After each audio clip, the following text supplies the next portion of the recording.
Sí. Bueno, ahí nos va a pasar. Ahí estamos. Bueno, Hola, hola, buenas tardes, ¿cómo están? hola. Hola, Bueno, ¿cómo están? Hola, muy Farid, bien, gracias. Hola, bienvenidos. bienvenidos y bienvenidas. Bueno, felices de poder realizar este encuentro con Mónica. Bueno, yo la conocí a Mónica a través de Sandra. Ella es Sandra Reseigor. Y bueno, nos encantó la idea bueno, de poder pensar un encuentro con Mónica. Y bueno, y también un poquito escuchar a Sandra. Les cuento que yo soy docente de apoyo a la inclusión educativa, mientras voy admitiendo. Y bueno, les contaba sobre todo los grandes aportes que a mí me ha hecho, digamos, la psicología en relación a la vida y en relación a la mirada a las infancias. Entonces me parecía súper rico que muchas más personas pudieran escucharlas y bueno, poder quedarnos también con más preguntas en relación al encuentro de hoy, como es la pregunta ¿hay infancias? Bienvenida, Marcela. Hola, a ver, ¿estoy muteada o no? ¿Me escuchan? ¿Cómo Sí, te están? escuchamos. ¿Todo bien? Bien. Bueno, ¿cómo Bueno, van? voy ¿Somos las primeras? Hola, Sandra, ¿cómo estás? Hola, Marcela. ¿Cómo estás, Silvi? Muy ¿Estamos bien. solitas o no? ¿O hay más? No, ¿Estamos estamos solas? todos. Estamos ¿Qué? todos. Les pedimos que Ah, activen las... perdón, listo, Si chau. desean, si desean activar las cámaras, las activan Por lo menos en la primera parte. en la primera parte, si pueden. Bueno, voy a presentar un poquito el recorrido de Mónica.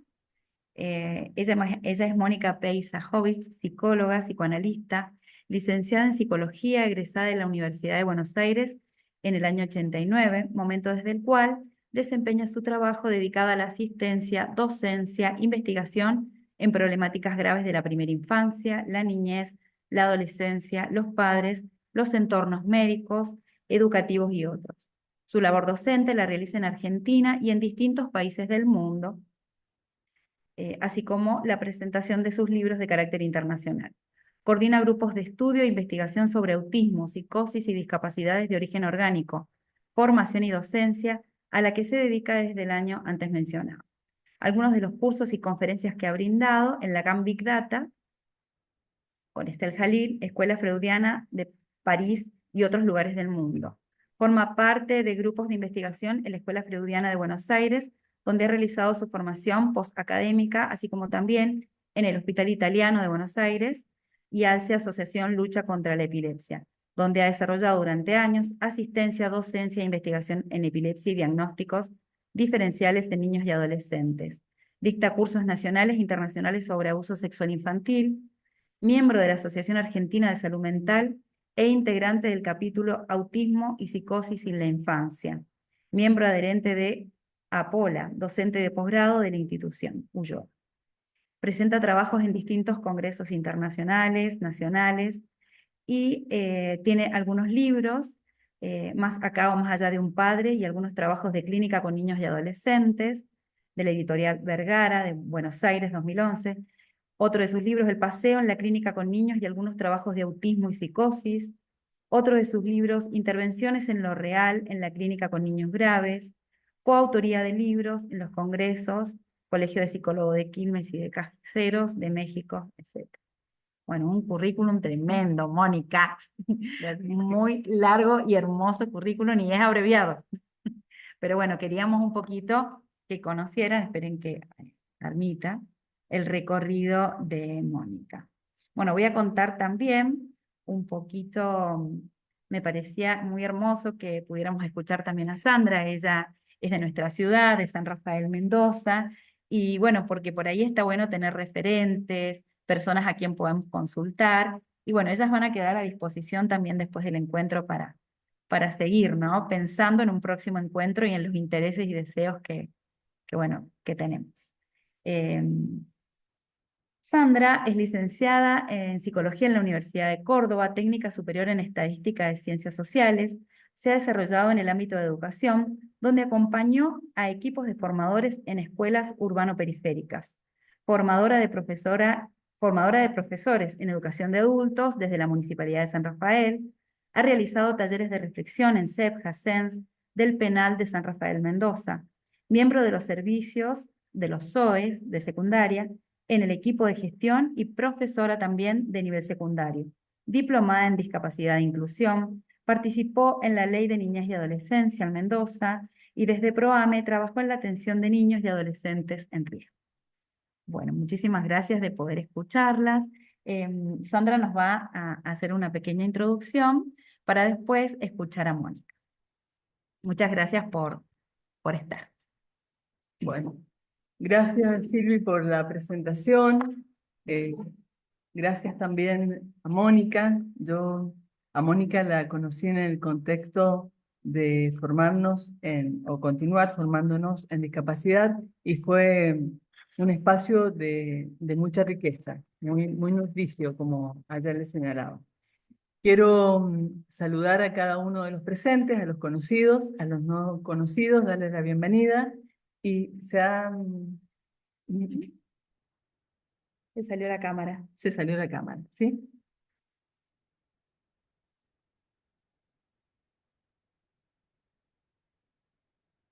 Ahí está, ahí está. Darles la bienvenida a cada uno de los presentes y sobre todo agradecerles que han dejado de su tiempo, porque entre las cosas que hablaré como problemáticas o como espacio por lo menos de reflexión, es el trajín en el que vivimos los adultos. Por lo tanto, detenerse y hablar de esto que nosotras considerábamos bastante importante, eh, es relevante estar aquí y ahora. Y en tiempos donde sentimos que estar juntos es necesario, porque son tiempos desolados. Bien, hablaré de niñeces y de adolescencias, ¿sí? Yo voy a situarme en un lugar intentando abrir reflexiones, como es mi estilo, ¿sí? Y no solo en relación a las infancias, sino también al mundo adulto, a ese mundo adulto que dialoga con los niños y con los infantes. Ya vamos a ver qué diferencia puede haber en esto que parece un equívoco, porque parece redundar. Comienzo compartiendo que desde la cultura griega, por ejemplo, el vocablo pais, que significa niño, es muy parecido a paideia, ¿sí? La paideia es la educación o formación o la crianza de los niños. Esto nos llevaría a pensar por qué es tan difícil pensar un niño por fuera del marco de la educación y por fuera del marco de la institución escuela, ¿sí? Desde el origen mismo.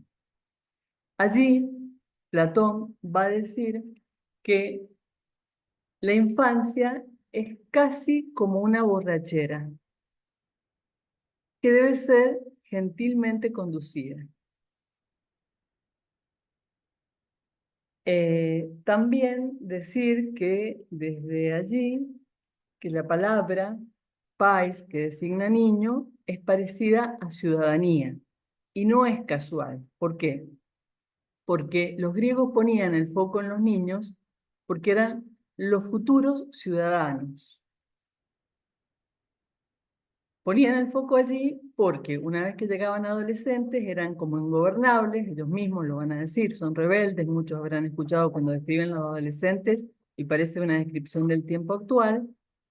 No obstante, cuando ponemos el foco en el futuro, lo que no estaríamos poniendo cuando se mira al niño para el futuro es no estar mirándolo desde el presente. Bien. Si no lo miramos en el presente, podemos hablar de sus potencias, podemos hablar de todo lo que los griegos les interesaban, les daban gimnasia, les daban música, pero fundamentalmente se lo está enfocando al niño como algo utilitario, ¿sí? Y es una palabra que yo voy a retomar porque va a ser como una de las palabras claves o ejes de este análisis que pretende ser una reflexión hacia lo social y hacia lo político, de esa época y de esta época. Bien. Platón va a decir que es tarea de la educación volverlos a la línea recta.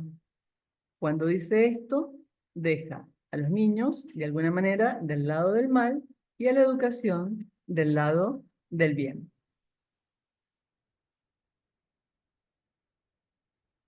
Estoy situándome en el mundo antiguo y ustedes con todo derecho pueden decir, Sandra, qué antigüedad.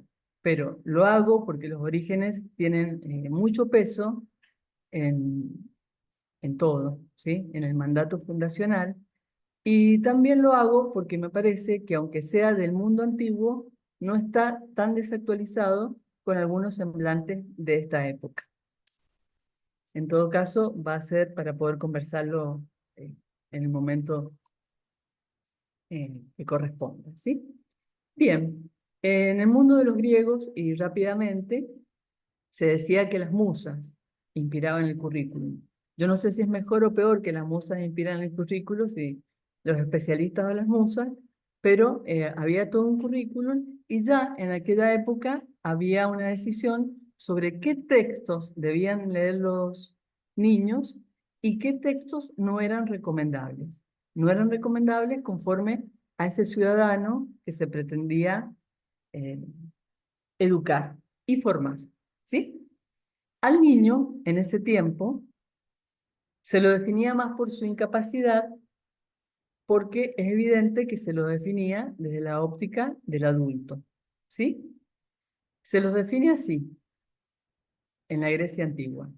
Niños son aquellos incapaces de quedarse quietos, siempre gritando, levantando la voz y en desorden. Por lo tanto, hay que calmarlos. Algo que nos convocaba cuando dialogábamos sobre este encuentro es, y nos convocaba como preocupante al estrés, la cantidad de diagnósticos que hay de patologías sobre la infancia, de medicación a temprana edad y de sobrediagnósticos, y tiene que ver, consideramos, o considero, me hago cargo yo, con esto, con esta necesidad de calmar al niño para que obedezca al adulto.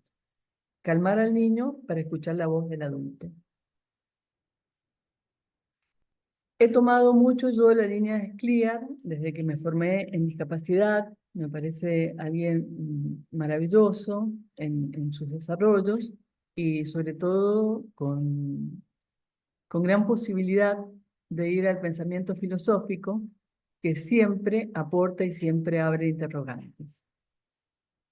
En esta búsqueda, en este buceo para hablar de niños y de infancias, aparece Walter Benjamin, que es un filósofo que nació el 15 de julio de 1892, murió el 26 de septiembre de 1940, es un alemán de origen judío y sumamente polifacético en su formación, porque es filósofo, es crítico literario, es esteticista, ¿sí?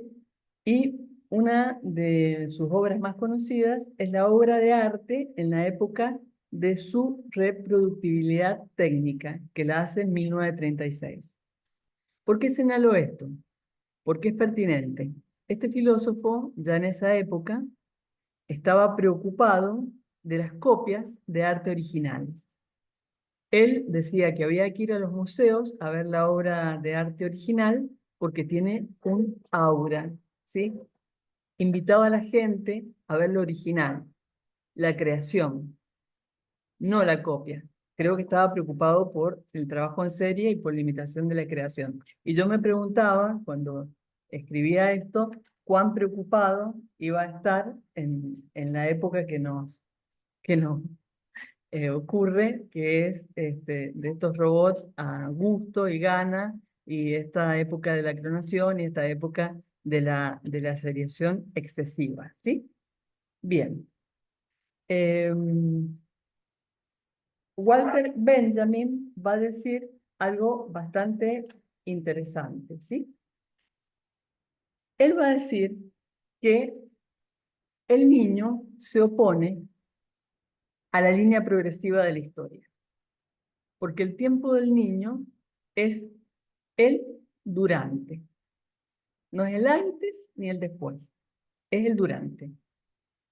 Y los adultos hemos convertido al presente en algo utilitario.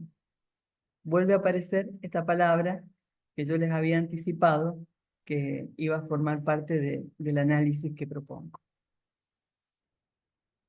Bien,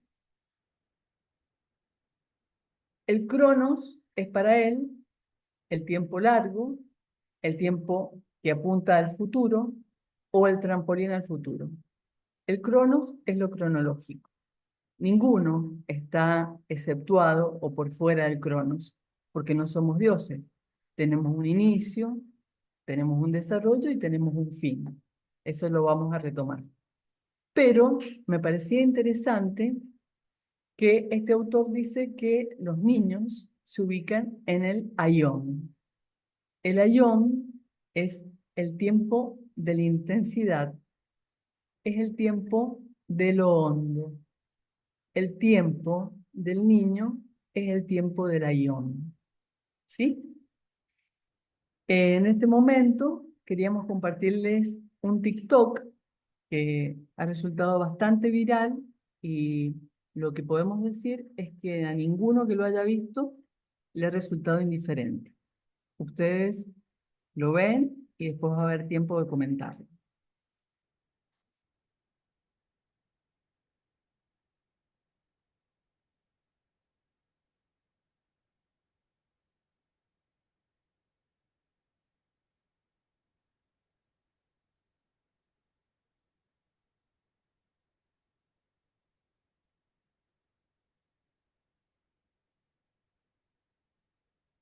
Ahí lo pongo.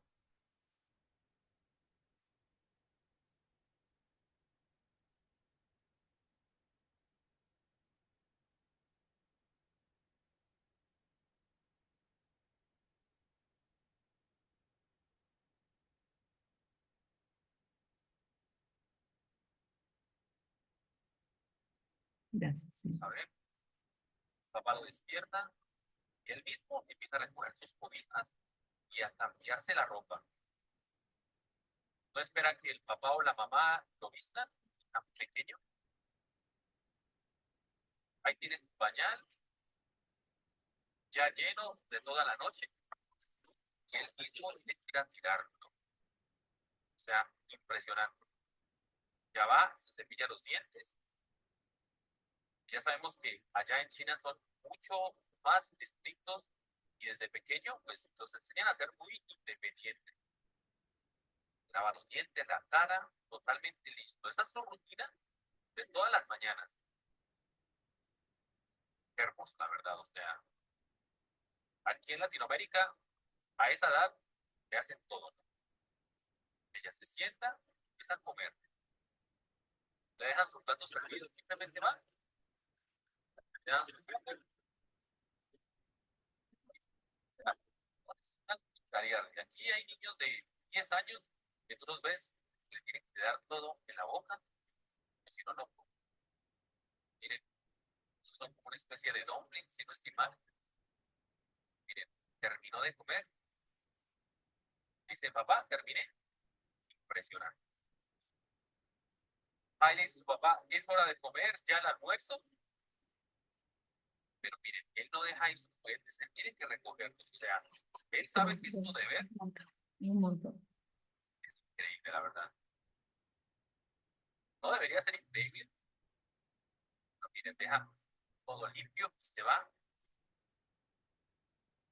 a lavar, ¿no? Siempre se lava sus dientes, las manos. Qué educación, la verdad. Impresionante, se lava muy bien sus manos.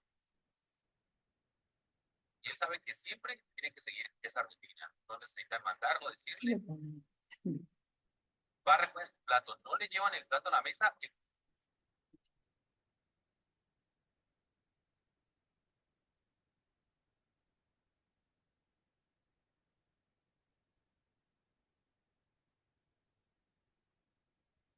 tratar de compartir.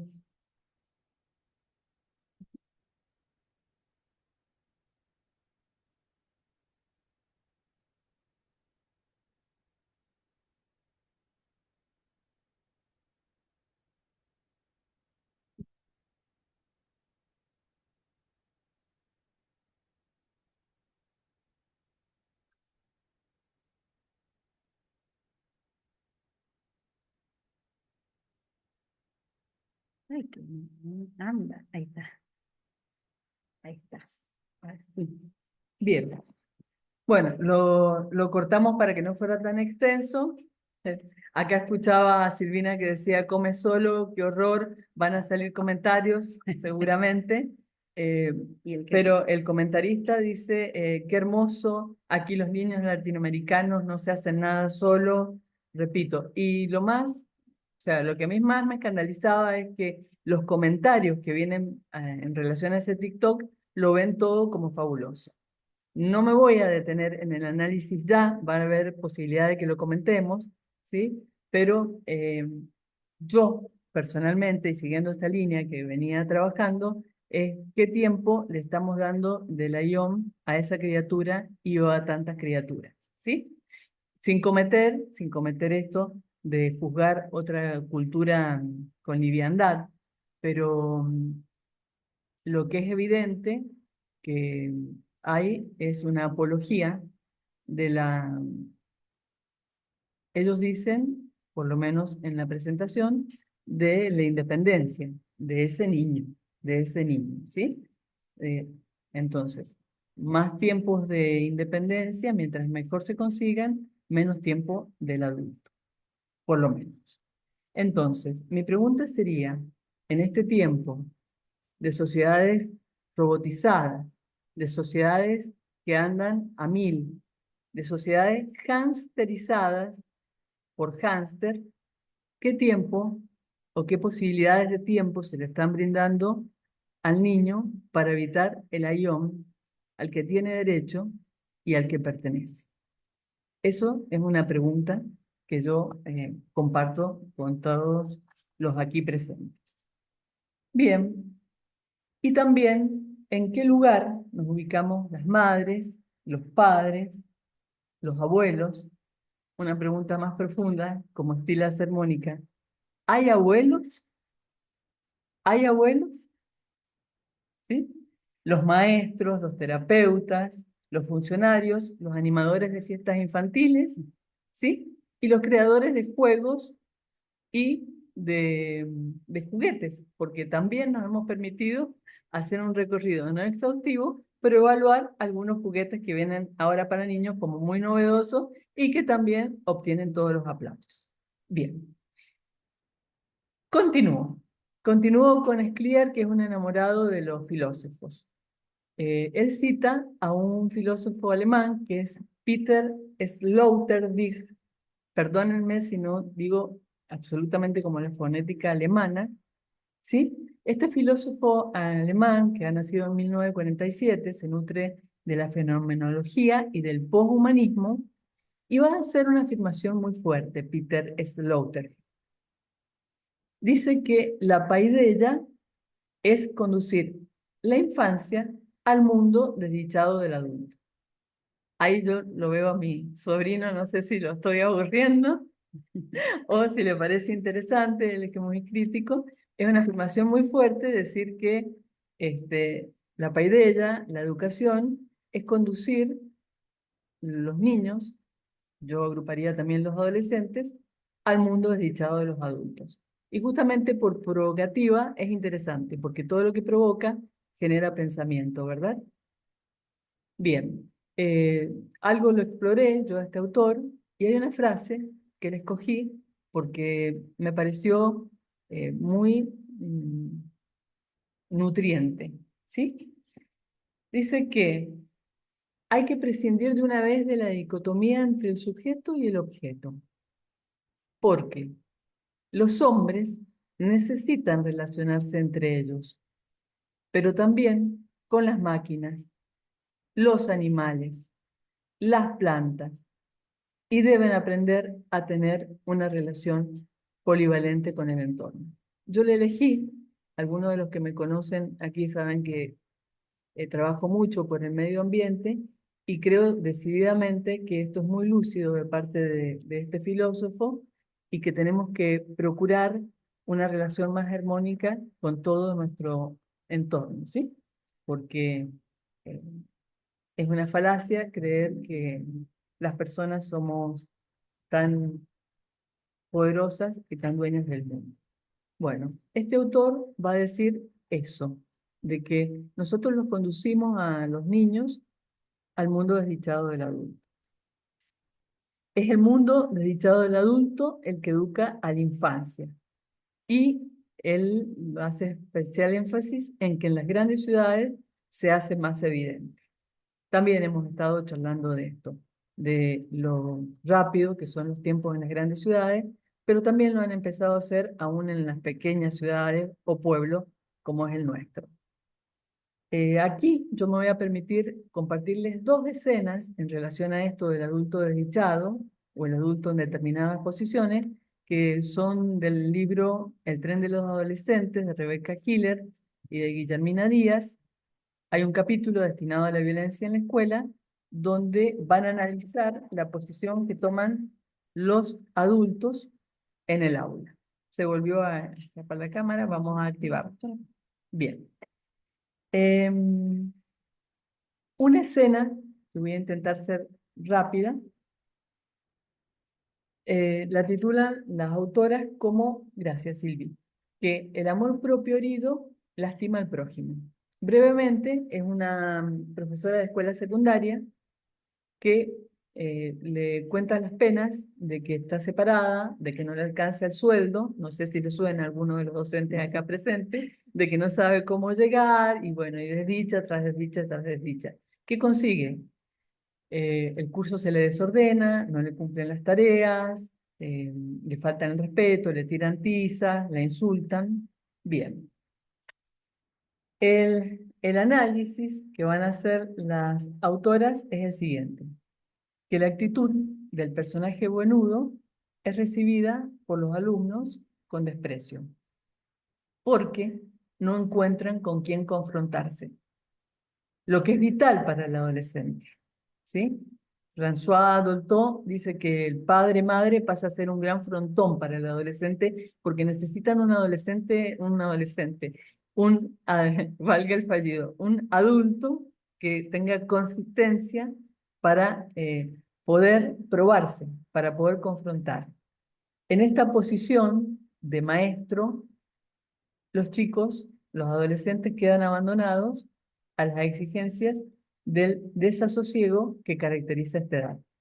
Y yo lo situaría no solo en el ámbito del secundario, sino también en los séptimos, en los sextos grados de primaria. ¿Por qué razón? Porque cada vez se están viendo crecimientos más rápidos, o sea, características que eran propiamente adolescentes en edades más tempranas. Los adultos no nos podemos poner en una posición de lástima. No corresponde y no es el adulto que merecen, ni nuestros niños ni nuestros adolescentes. Y la otra escena que toman para analizar Rebecca Hiller y Guillermina Díaz es una que ellas llaman la lógica del exceso. Es una profesora que come chicle y cuando entra una alumna comiendo chicle con la boca abierta, la obliga a que tire el chicle. Ella le dice, yo tiro el chicle si usted lo tira el chicle. La profesora lo que hace es escupir el chicle, cae en un banco y le dice, recoge el chicle y lo tirás.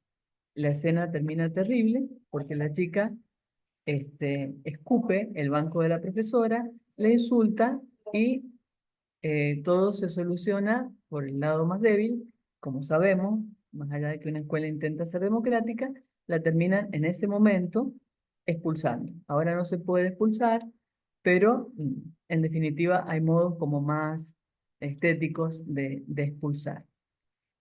¿Qué van a decir allí? Van a decir, y lo sabemos todos, que uno cuando está en el aula es representante de una ley, pero no es la ley misma, y que ningún adulto tiene derecho a encarnar la ley, a ponerse en posición de ley. y que por otra parte hay que distinguir el goce público del goce privado. Esto es nada más que para invitar un poquitito a la reflexión de en qué posición nos ponemos los adultos que trabajamos con adolescentes y con niños. ¿Sí? Bien.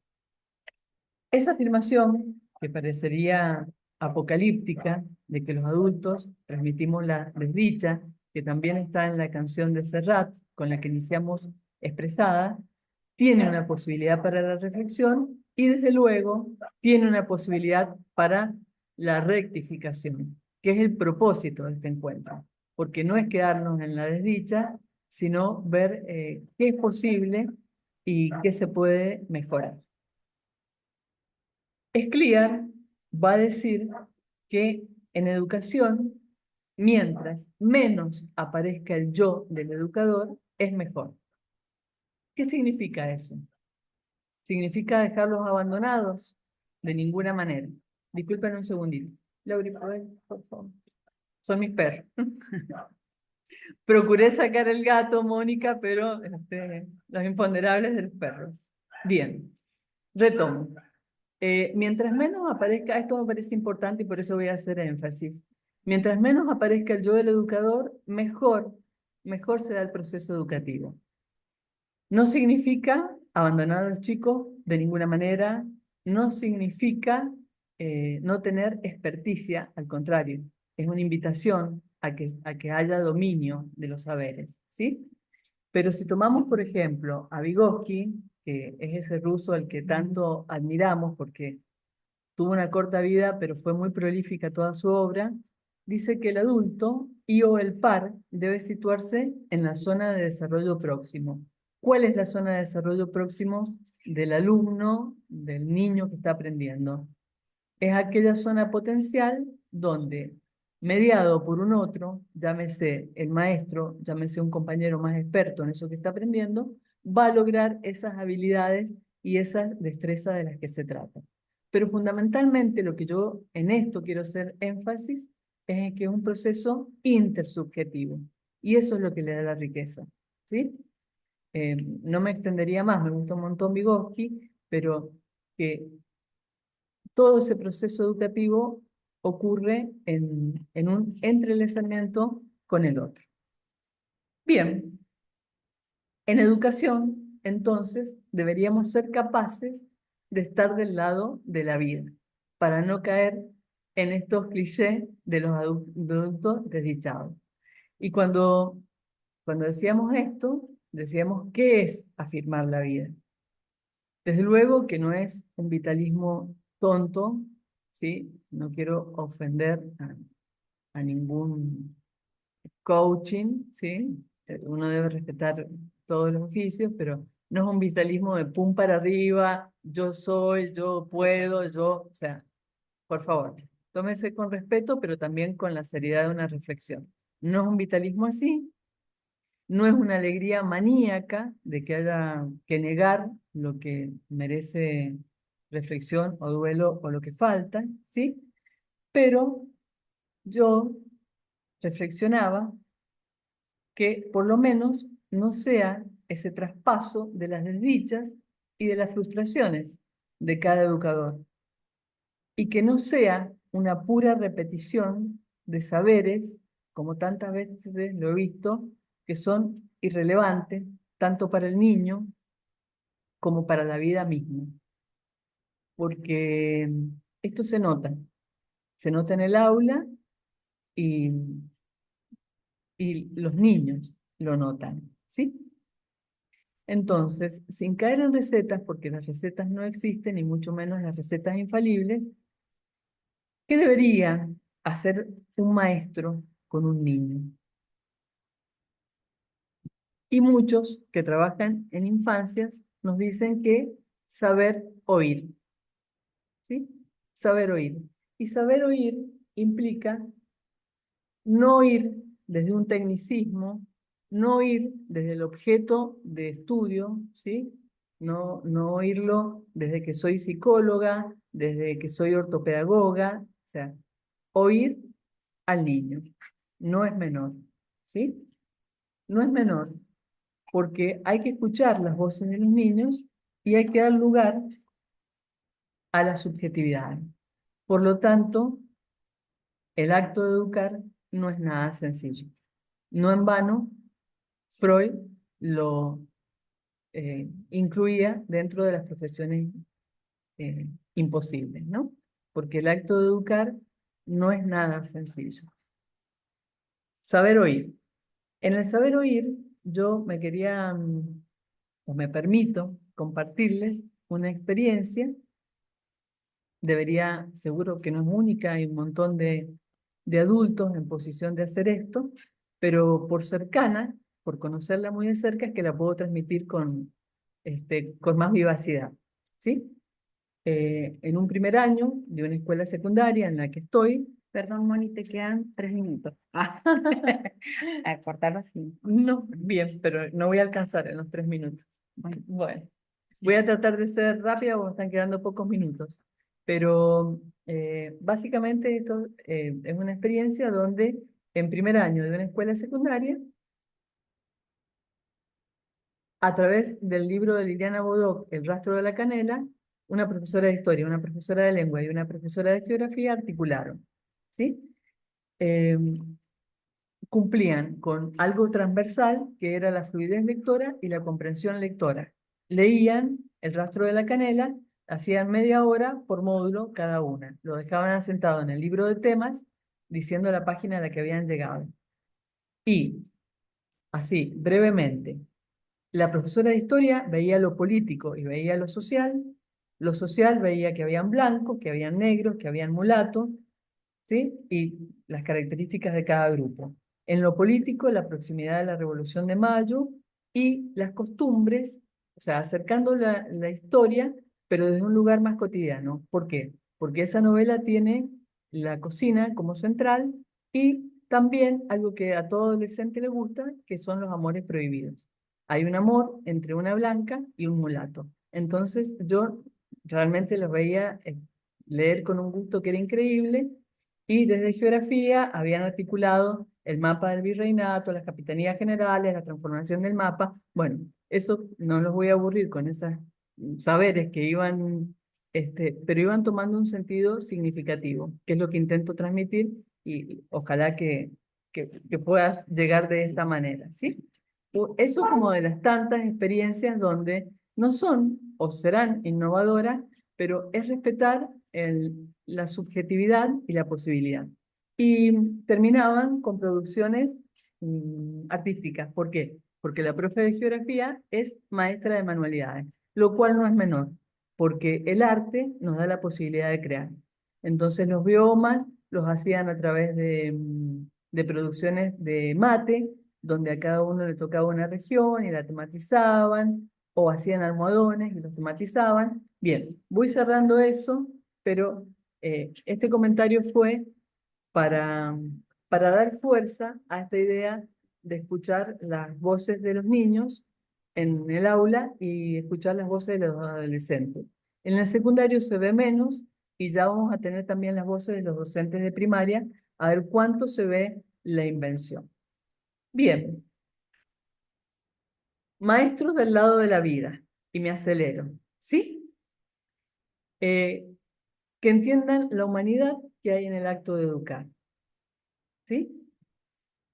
Dos cosas muy conmovedoras. Después de la pandemia, un nene dijo que aprendió letras y números durante la pandemia, pero principalmente aprendió a extrañar. Eso es muy fuerte. Y un niño ciego dijo que él creía percibir que todos allí afuera se habían muerto.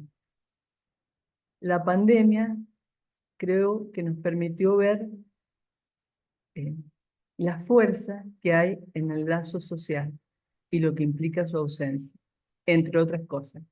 También nos donó que estemos acá todos conectados porque dejamos de tenerle miedo a lo virtual y nos permitió hacer otro uso del espacio y del tiempo. Voy cerrando. El niño está atrapado de acuerdo a este análisis que voy siguiendo, en un orden cronológico, el niño y también los adultos. La niñez indicaría que se ha nacido en determinado tiempo y se es niño hasta determinada edad, ¿sí? Estaría conceptualizado desde una óptica cronológica.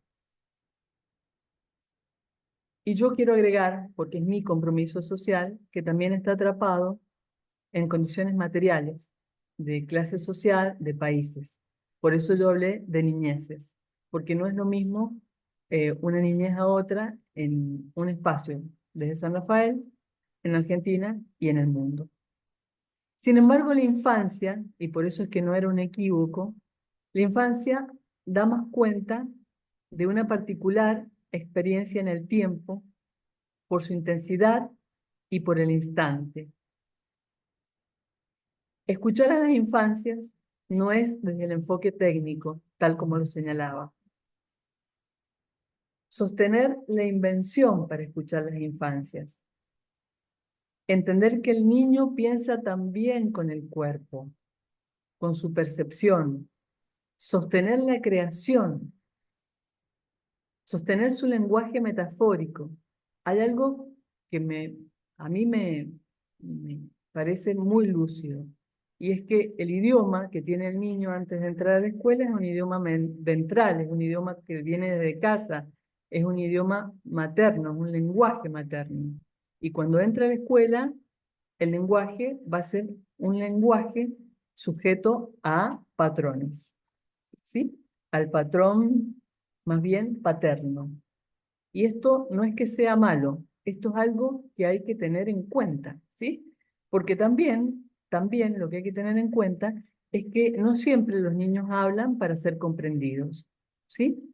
Y que cuando ellos se expresan, ellos no tienen la estructura lógica de los enunciados de los adultos. Porque otra de las acepciones de la infancia, que infancia viene del latín, infantia, es el que no puede hablar, pero en otra de sus posibilidades es aquel que no es inteligible lo que habla. No es inteligible para quién. Y para ese gran otro, con mayúscula, que lo tiene que volver a todo inteligible. Y los niños no siempre tienen el interés y tienen por qué tenerlo de que lo que digan sea inteligible. Bien, No hay más tiempo. no hay más tiempo. Hablar de los niños sin intención de claro mensaje a los adultos. Yo también lo asociaba, y ya voy cerrando, con aquello que hacen los adolescentes, que es inventarse códigos, y a ellos les gusta mantener la intimidad de ese código. Algunos adultos torpemente, creo yo, usan las palabras para hacer lazo, y ellos lo que más quieren es intimidad en ese código. Bien, lo asociaba, no es equivalente, pero sí me parece que tiene un punto de encuentro en esos mundos, y que son todos mundos respetables y que da cuenta de la alteridad, de la alteridad del niño, de la alteridad del adolescente con el que compartimos y el que educamos. Para trabajar con infancias hay que crear pausas. No podemos tener el tiempo apurado todo el tiempo de los adultos. Hay que tener atmósferas de igualdad, de conversaciones sinceras, no de conversaciones para que entren en un formulario que nosotros tenemos. Hay que donar tiempo, hay que ofrecer tiempo. Cuando yo pregunté, ¿hay abuelos? Me acordé de mi querida abuela materna y de todo el tiempo que nos donó. Y ahora que soy adulta, yo digo, ¿cómo hacía? Si había menos tecnología, había que lavar a mano, y sin embargo, todas las tardes, noches, nos sentaba en círculo para contarnos cuentos alrededor de la estufa. Para trabajar con infancias, para compartir con infancias, hay que donar tiempo. Y eso es algo que todos los que estamos con infantes, con adolescentes, tenemos que planteárnoslo. Y también hay que sostener la invención, porque ellos sostienen la invención. Coan, que es un filósofo argentino que vive en Río de Janeiro, dice que el niño es aquel que no habla todo, que no piensa todo, que no sabe todo, porque no sabe lo que todo el mundo sabe, no piensa lo que todo el mundo piensa y no habla lo que todo el mundo habla, porque no piensa lo que ya fue pensado. Voy a compartir una poesía de Mario Benedetti, que si se arma mucho lío directamente la leo. Y la pongo en el chat. Vos léela, yo la pongo en el chat. Sí, sí, pero ¿de dónde la leo? Ah, No yo te la tengo... pongo. Ah, yo te la pongo, yo te la pongo. Les leo para no tomar más minutos, ¿sí? Dice así: cuando éramos niños, los viejos tenían como 30. Un charco era un océano. La muerte, lisa y llana, no existía. Luego, cuando muchachos, los viejos eran gente de 40. Un estanque era océano. La muerte, solamente una palabra. Ya cuando nos casamos, los ancianos estaban en 50. Un lago era un océano. La muerte era la muerte de los otros. Ahora, veteranos, ya le dimos alcance a la verdad. El océano es por fin el océano, pero la muerte empieza a ser la nuestra. ¿Qué diría? Yo diría que sí, me siento veterana, no creo que le he dado alcance a la verdad, creo que uno va ampliando, se va acercando a verdades, pero que el hecho de ser veterano no nos impida tener en cuenta esta cuestión tan exquisita, tan mágica que hay en las infancias. Y decirles para cerrar que la experiencia educativa, esto no es mío, pero me pareció muy lindo de compartir, es ir hacia la infancia todo el tiempo que sea posible, no como algo melancólico, sino porque aún los adultos tenemos que guardar algo de infancia, porque nos preserva. Entonces la experiencia educativa es ir hacia la infancia todo el tiempo y esta idea que me parece muy potente, que es donar infancia a la niñez, porque en definitiva es donar infancia a la humanidad, que tanto la necesita. Muchas gracias y espero conversar en un rato. Bueno, me he quedado emocionada con algunas palabras, ¿no? Del final. Bueno, ahora te escuchamos, Mónica. Bueno, en primer lugar quiero, ¿se escucha bien? Bárbaro. En primer lugar quiero agradecer mucho la invitación de Sandra cuando estuvimos hablando sobre el tema y todo el trabajo que venimos haciendo con ella y con Silvina. Gracias, Mariana, también por ayudarme un poquito con el PowerPoint. Bueno, ya que venimos hablando de la lengua y el muro del lenguaje, eh, empiezo por la primera pregunta, no inocente. ¿Hay infancias? Es una pregunta que surgió, que surge cuando escuchamos y vemos a un niño hoy, un adolescente hoy. Philippe Aris se esforzó en hablar de infancia, quizás para sacar a los niños del anonimato en el que se encontraban. Hoy todos los niños se encuentran fuera de ese anonimato. No me refiero solamente a los niños perdidos, como puede ser el caso Loan, entre muchos otros. No me refiero solamente, no poco, a los casos abusados y violentados sexualmente, no pocos ni menos importantes también. Tampoco me refiero solamente a los niños que tienen que salir a pedir o trabajar desde muy tempranas edades. Vivir en la era de la tecnología y capitalismo post pandemia COVID no da garantía de tener un nombre, una nominación. De hecho, gracias a la tecnología podemos hoy estar conversando, mirándonos las caras. ¿Pero eso alcanza a los niños? Hace años que recibo niños que no saben jugar, juegan poco, juegan solamente con jueguitos electrónicos, no saben usar juegos de mesa. Algunos juegan en red como la única manera de conectarse con otros niños, luego de estar 8 horas, entre comillas, y subrayado, trabajando en la escuela. Quieren jugar sin hablar, quieren tener sesión sin hablar, sin que la palabra medie. ¡Qué infancias! No es novedad decir que el juego constituye la mentalidad de un sujeto, de un niño. ¿Qué es un niño? ¿A qué llamamos niño hoy? Las diversas teorías apuntan a alguien que es un menor de 18 años o que aún no llegó a la pubertad. Desde el psicoanálisis decimos que un niño es un sujeto con las consecuentes operaciones lógicas que lleva el sujeto. Algunos tendrán predicación, otros serán sujetos tácitos, anónimos, etcétera, donde la suposición de sujeto quedará de nuestro lado desde el primer momento que los padres, o la madre en particular, cuando no los abuelos, nos llaman para su atención. Y justamente cuando un niño no es causa para alguien, para nadie, queda en un lugar de resto, de desecho. Suelen llamar la atención de docentes, son quienes más rápidamente detectan muchas veces. Los niños que hacen lío, los inquietos, los que no paran de moverse, los antiguamente llamados disfunción cerebral mínima o de cierta cantidad de años a esta parte, TDAH, hoy infants. En su etimología significa el que no habla.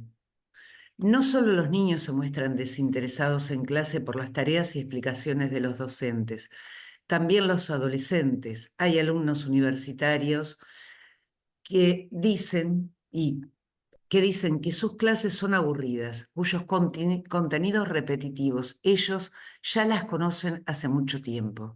Niños que pagan con sus síntomas su inhibición por algo, por un altísimo goce de usura, como dice Lacan, por algo que ni siquiera es de ellos, siempre es algo del otro o de los otros. Recordemos, necesitamos 4 generaciones para una mentalidad neurótica y 3 para una psicosis. El precio que pagan los que tienen alguna discapacidad quizás sea mayor en tantos casos. ¿Cuánto tardan en detectar y diagnosticar los problemas en diversas ocasiones? Luego vienen los tratamientos. De esta manera tenemos niños que aún no hablan por ser muy pequeñitos, niños que no han adquirido el lenguaje por alguna dificultad en la transmisión de la lengua, a veces duelos muy dolorosos. Más no podemos no recordar que Lacan dice que el inconsciente está estructurado como un lenguaje y en lenguaje en el seminario 20. Es decir, es necesaria la inscripción de una metáfora para que haya una significación fálica y se pueda hacer un apropiado, acogedor, cálido y amoroso baño del lenguaje. Mientras haya un niño, la humanidad cobrará otro color, otra alegría, otra dignidad, dignidad del falo. Hace años atendía a una paciente hipoacúsica. Trabajaba en una institución donde recibía derivaciones, muchas veces sin aviso de quién llegaría ni qué diagnóstico tendría. Ella vivía con el papá. La mamá se había ido a vivir a Brasil, hija única. Un día llega a la sesión ebria, se toma de las rejas de la puerta, toca el timbre sin parar. La hago entrar, la calmé, llamé al padre para que viniera a buscarla y a partir de allí hice como que no comprendía algunas palabras, de manera que tuvo que comenzar a escribirlas y luego juntas ella me miraba mientras las pronunciaba conmigo.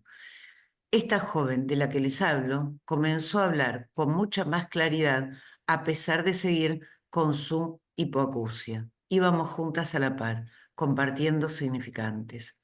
Infancia y lenguaje coexisten, forman un anudamiento de por vida para un sujeto, no importa su edad. Es imposible erradicar todo lo infantil de un sujeto. Por eso, al juego podríamos ubicarlo como un tercer anillo. ¿Hay infancias? Sí, pero no son como antes. Duran menos tiempo. Los padres caminando por las calles, tomando con una mano el cochecito del bebé y con la otra el celular al cruzar una calle o al caminar por la vereda, expulsan del campo del lenguaje y la mirada al bebé, al niño que llevan. Los bebés, mucho menos de un año, que tocan la pantalla del celular en el colectivo para reproducir un video de juegos mientras la mamá mira hacia otro lado o habla por otro celular, no son ni serán los mismos. Las infancias duran menos tiempo. Hoy encontramos púberes de 7 años, niños que por sobreestimulación del celular, le hace jueguitos, videos, etcétera, comienzan su abandono de la niñez antes. La pubertad también viene acortándose desde hace años, dando paso rápidamente a la adolescencia. Hace unos días atrás preguntándole a una mamá por el papá de su hijo de 20 años, decía, es un pelotudo.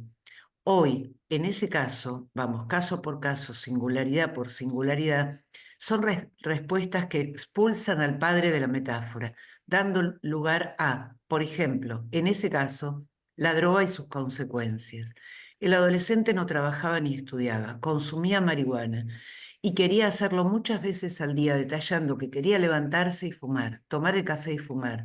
Luego, descansar, ya que la marihuana supuestamente lo relajaba, almorzar y fumar, y así seguir el día, ya que su argumento era, si mi mamá fuma tabaco, ¿por qué yo no puedo fumar marihuana? La niñez, las infancias ya no son lo que eran. La paternidad, la maternidad ya no son lo que eran. ¿Eran mejores? ¿Son mejores? ¿Qué destino o destinación para estos niños hoy? ¿Qué deseo para estos niños hoy o los adolescentes del mañana? ¿Hay infancias? Pregunta no ingenua cuando pretendemos hablar de discapacidad. Soy discapacitado, frase habitual. Hace pocos años se trabaja la inclusión de las personas con discapacidad en las escuelas y otros ámbitos. El deporte fue uno de los primeros en incluirlos, aunque no sin cierto emblema de exclusión, donde se los mostraba como aquellos que también podían hacer algo, competir, etc. Todavía se muestran en los medios informativos como aquellos que, mirá lo que logró o lograron hacer con semejante discapacidad. ¿Qué es ser capaz? Quizás justamente se trate de pensar que la vida es juego para un niño, capaz de jugar, de imaginar, de creer y de crear. Capaz que si jugamos al como si, que el juego introduce y produce en su propia ficción, juego y sueño se entrelazan.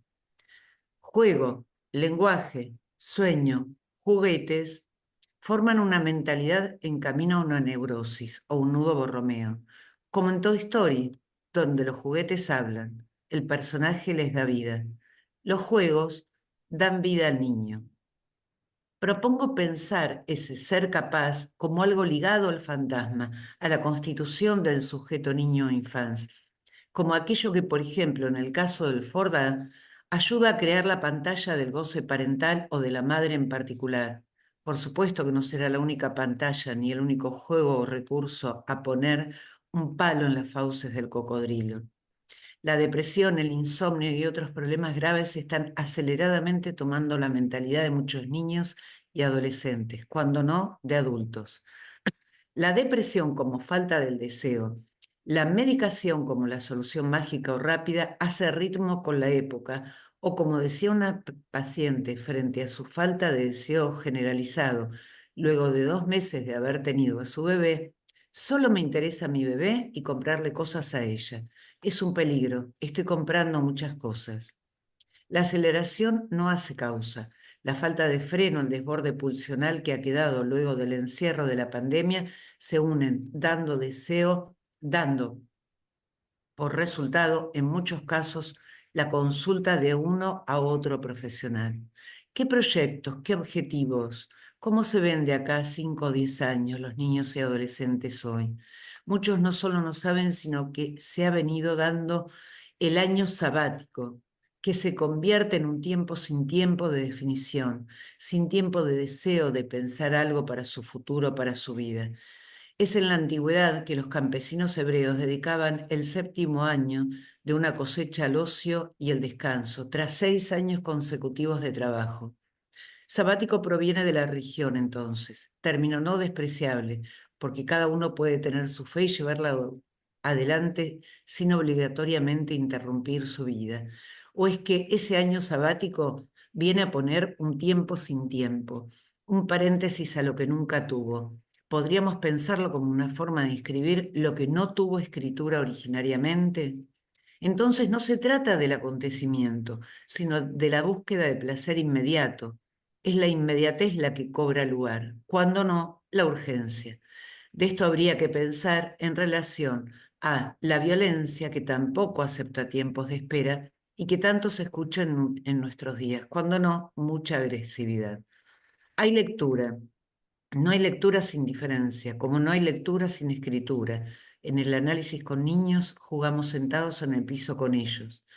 Esto de por sí ya marca algo en la línea de un par para ellos. De otra manera, si el niño se sienta en el piso y el analista en su sillón, marca una diferencia que de cualquier manera va a existir como buena asimetría siempre, de por vida, pero de la índole de un otro primordial que no es lo que buscamos. Cuando un niño o un adolescente siente que le habla un par a otro, se produce el despliegue de una escena. Cuando no, aparece fuertemente la censura que se expresa desde el cuerpo hasta la palabra. Esto es fácil de encontrar en niños, cuando no en adolescentes, donde el otro les grita o les pega. Al acercarme inmediatamente, la respuesta es correrse rápido, evitar la cercanía con el cuerpo del otro, mirar de costado con miedo o desconfianza. En estos casos considero fundamental decir, si es necesario en cada sesión, hasta que desaparezca, que nada malo voy a hacerle, que acá no tiene que tener miedo, ya que está para que lo ayude. Va de nuevo, los niños reaccionan de la misma manera con el cuerpo frente al grito del otro que frente al golpe del otro. Por eso es fundamental trabajar este tema con los padres o la madre en particular. ¿Las redes sociales tendrán alguna relación con esto? No hay narcisismo que alcance, no hay imagen que alcance para un sujeto. El reconocimiento nunca puede ser total. Las redes sociales, entonces, además de permitirle a un niño o un adolescente conocer a otros, conversar, como dicen por el chat escrito, con me gusta, les permite recibir de parte de ese reconocimiento necesario que hace a la falta. En épocas en que no había celular para niños, como ahora, un pacientito decía que jugaba con sus amigos al regresar de la escuela por la computadora. Eso lo mantenía en grupo, contento, acompañado, hasta que llegaba la mamá y su pareja de trabajar. ¿Cuánta soledad vienen viviendo los niños y los adolescentes? No me refiero a la hora que los padres están fuera de casa trabajando, sino a esa soledad producto de no jugar con los hijos, no acompañarlos en la tarea, no mirar sus carpetas, no estar. No hay peor soledad que la de un niño solo. El Principito sería un buen ejemplo, quizás en la búsqueda de una compañía, o quizás podríamos pensarlo a la manera de Harry Potter para ser más modernos. El personaje, clarísima orfandad de los niños y adolescentes hoy, desde hace un buen tiempo. No debemos olvidar los niños abandonados, los que viven en la calle, los que por tener cierta edad nadie quiere adoptar. La cuestión del diagnóstico, bien sabemos hace años, que no solo va en aumento, sino en algunos casos se sobrediagnostica.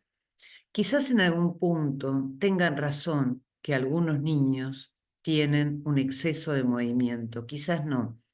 Quizás un niño no puede parar de moverse por alguna cuestión pulsional, orgánica, teman a investigar y determinar por él o los profesionales. Quizás un niño se mueva mucho por la alegría de poder jugar con el otro. No todo es para medicar o sobrediagnosticar. ¿Cuántos de ustedes ven o han visto niños que se queden quietitos? El caso aumenta cuando algunos vienen diciendo, tengo TDAH, tengo déficit de atención, sin que profesional alguno lo haya diagnosticado en algunos casos, porque lo escucharon, en otros porque lo buscaron en Doctor Google, en YouTube, libros de autoayuda, etcétera, etcétera. Sin duda es necesario en nuestra profesión saber dónde estamos parados en términos de qué pasa con la mentalidad de un sujeto cuando vienen a consultarnos.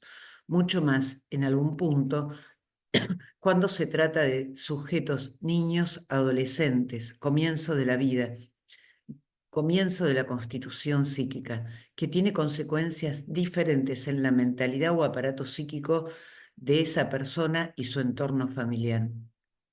¿De qué cuerpo hablamos en psicoanálisis? Del cuerpo que se constituye a partir de un otro en función materna, lo suficientemente buena. Suficientemente significa, según el diccionario de la RAE, nada más y nada menos que bastante, conveniente, apropiadamente, apto para lo que se necesita. ¿Qué necesita una infancia? No solo saciar y cubrir las necesidades básicas, sino además establecer un vínculo de amor, una relación a esa infancia, donde la vida de esa mamá en función, ese otro, en función materna, ya no será igual. Algo los dividirá a ambos, si las cosas marchan bien. A partir especialmente de la pandemia, muchas familias han modificado su forma de vivir. El home office en muchos casos llegó para quedarse, como suelen decir. Algunos alternan home office con trabajo presencial. Estar más en casa, pero trabajando, ¿asegura una mejor comunicación entre padres e hijos? ¿La dinámica familiar ha mejorado? ¿Los niños sienten más cerca a los padres que trabajan en casa? La cuestión de la hiperconectividad o la conectividad a muy tempranas edades modifica no solo la forma de vivir, de relacionarse, sino el cerebro de un sujeto, más aún si nos referimos a edades tempranas. Las funciones cerebrales superiores, así llamadas por la neurología, son memoria, atención, lenguaje, razonamiento abstracto, actos gestuales, funciones ejecutivas, que se constituyen desde los primeros momentos de la vida en términos de lo que llamaré la impronta del otro. Tanto Luria como Vygotsky, tanto Freud como Lacan y otros muchos han puesto el acento en ese otro en función materna y la transmisión del lenguaje, en la transmisión fálica de ese otro materno en función. Esa transmisión no es en relación a la metáfora paterna.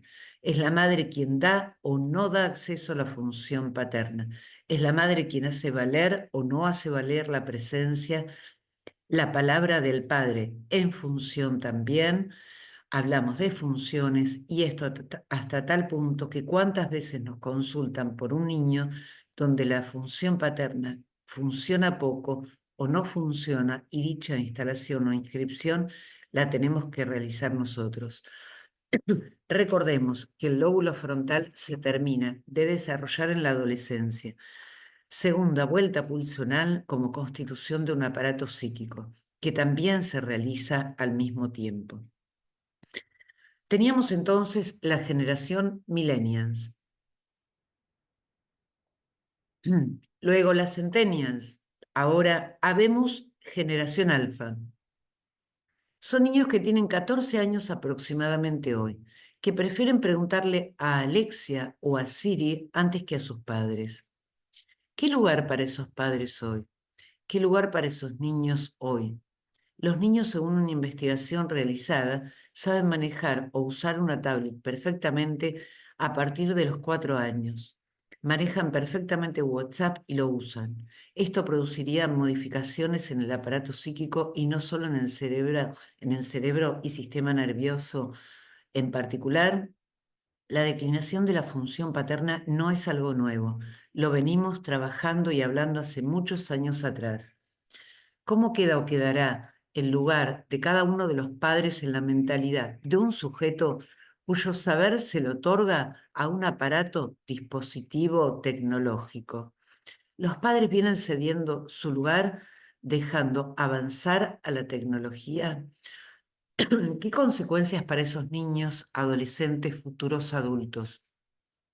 Si se le pregunta a programas de tecnología o a la tecnología sin barrar, ¿esto estaría produciendo más declinación de la función paterna o de los nombres del padre, menos metáfora? Dicen algunas investigaciones que a mayor exposición a contenido inapropiado para la edad, se asoció con peores resultados psicosociales. Cuanto más exposición a la televisión, llámese películas u otras plataformas, peores resultados cognitivos y psicosociales. Estos dos mejoraron en casos donde se comparten con otros, padres, hermanos, amigos. El uso de dispositivos de manera aislada por el niño empeora los aspectos de sociabilización y psíquicos, encontrando peores resultados y pronósticos en menores de 6 años. Esto podría hacer correr el riesgo de que haya más niños, adolescentes, adultos con discapacidades de distinta índole a futuro.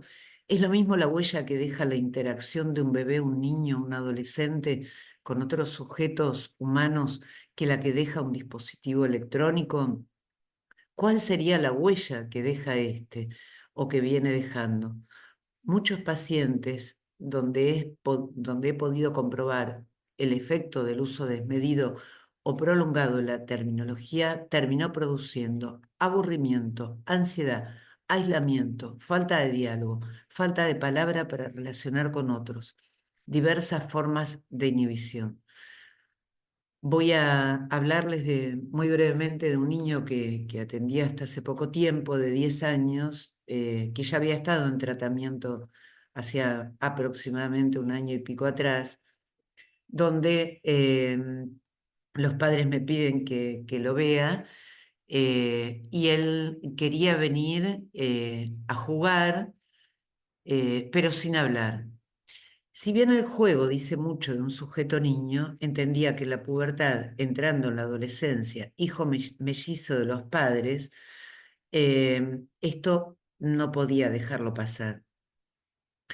Volvamos a las sesiones. Juan, lo llamaré, llegaba y se expresaba por signos o señales del cuerpo.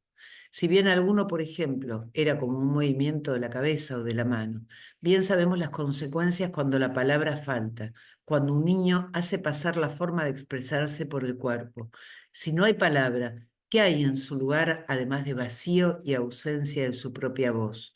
Juan demandaba mi mirada pura y exclusivamente si no hablaba. Justamente tenía que ayudarlo a correrse de ese lugar. Propuse que hablara, que contara algo al llegar. Y luego, sí, podíamos jugar al juego que él eligiera. Juan preguntó, ¿por qué tengo que hablar? Le di varias respuestas. Porque las personas hablamos, porque si no decís a qué querés jugar no puedo adivinarlo, porque si no decís lo que te gusta y lo que no te gusta, por ejemplo, o vamos a hacer lo que no te gusta o vamos a hacer lo que yo diga y yo no te voy a imponer nada, y etcétera, etcétera. Un día, el papá me envía un mensaje diciendo que un niño le tocó los genitales, el pene, y quiso agarrar sus testículos. Juan tiene 10 años. Juan entró a la sesión y su posición de no querer hablar se mantenía. Le pregunté por la escuela y los compañeros. Le recordé que tanto en la primera etapa de su tratamiento como en esta, cuando va al baño, él cierra la puerta. Cuenta entonces la situación con su compañero con mucha, mucha dificultad y mucha vergüenza. Y le recordé también que en la primera etapa de tratamiento, como era pequeño, yo quedaba cerca del baño con la puerta cerrada por si necesitaba algo. Esa forma que yo tenía de esperarlo cuando salía era una forma con respeto a su intimidad, porque no abría la puerta para mirarlo. La mirada no operaba ya. Mi mirada, otra mirada. Juan estaba encerrado en el baño del lenguaje del otro. Entre palabras y palabras, Juan entendió que era importante hablar. Un par de semanas después que Juan comenzara con una psicopedagoga por su problema de atención, la madre reenvía un mensaje en un diálogo con ella, donde decía que Juan ahora puede decir qué necesita que le ayude y en qué no. Pide ayuda con las tareas escolares. Juan pasa mucho tiempo con la Play, la tablet, el celular. Juan no hablaba, solo jugaba solo. Solamente jugaba solo. Hablar es escribir, escribir es hablar. Ser leído por otro no puede sino llevar a leer, escribir, hablar. Hay cada vez más niños diagnosticados que padecen autismo, psicosis y otras problemáticas graves. En la infancia los diagnósticos son relativos, nunca absolutos, o como se dice por ahí, se escriben con lápiz. No hay cambio de estructura psíquica. Una vez constituido el aparato psíquico, la mentalidad de un sujeto o el nudo correspondiente a esa estructura no cambia. Una persona con psicosis podría estabilizarse, pero nunca cambiar de estructura. Siempre aparecerá la hilacha que sale en el lugar de dicha formación estructural. O como acostumbramos a decir, podrá no tener desencadenamientos por cierto tiempo. Una persona con neurosis tampoco cambiará la estructura. Esto vale para una y otra mentalidad, de un lado y del otro de la castración. Vale la misma regla. ¿Hay o no hay relación sexual en una y en otra? ¿Hay o no hay proporción entre los sexos? ¿Hay o no hay inscripción de la ley del incesto? Decir castración es decir nombre del Padre en el camino hacia los nombres del Padre, es decir, significante fálico. Decir significante fálico es decir transmisión del significante nombre del Padre. Decir significante del nombre del Padre es decir transmisión del falo. Decir transmisión del falo es decir inscripción de una metáfora. Decir inscripción de una metáfora es decir nudo borromeo. Decir nudo borromeo es decir que una madre lo suficientemente buena o apenas buena o capaz de una transmisión del nombre del Padre. Gracias.